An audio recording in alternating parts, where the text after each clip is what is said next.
بسم اللہ الرحمن الرحیم۔ عشرہ ذی الحجہ کی فضیلت۔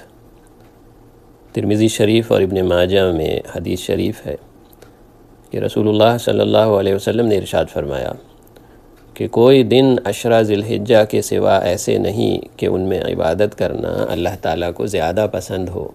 ان میں سے ایک دن کا روزہ 1 سال روزہ رکھنے کے برابر ہے، اور ہر رات کا جاگنا شب قدر کے برابر ہے۔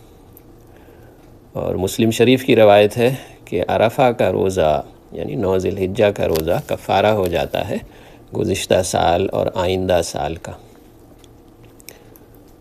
اور ترغیب کی روایت ہے جس نے عرفہ کا روزہ رکھا اس کے پے در پہ 2 سال کے گناہ بخش دیے جائیں گے۔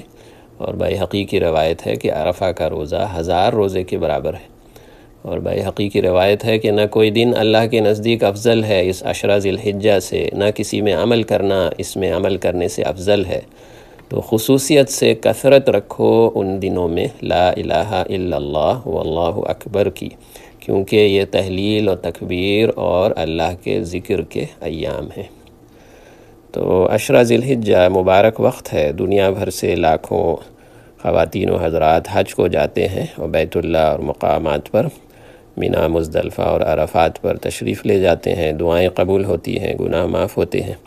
تو جو لوگ حج کو نہیں جا سکے ان کے لیے بھی یہ عشرہ بہت غنیمت ہے کہ ایک دن کا روزہ 1 سال کے روزے کے برابر ہے۔ 10ویں تاریخ کو روزہ نہیں رکھا جاتا، لیکن 1 تاریخ سے 9 تاریخ تک جس دن کا روزہ سہولت سے رکھا جا سکے، اور 9 تاریخ کا روزہ اس سے 2 سال کے گناہ معاف ہوتے ہیں۔ اور اس پورے عشرے میں چلتے پھرتے کام کاج، سواری، پیدل، تسبیح اور تکبیر اور تحلیل اور درود شریف اور قرآن پاک کی تلاوت اور استغفار اور دعائیں، خاص طور سے اپنی آخرت کے لیے دعائیں، دل کا یقین پلٹنے کی دعائیں، اور دنیا میں امن، سلامتی، شفا اور رزق کی دعائیں۔ مقبول حج سے زندگی کا رخ پلٹ جاتا ہے۔ تو ایسی کتابیں پڑھنا، ایسے ملفوظات سننا جس سے آپ کی زندگی کا رخ پلٹ جائے، اللہ تعالیٰ کی طرف، آخرت کی طرف زیادہ متوجہ ہو جائے۔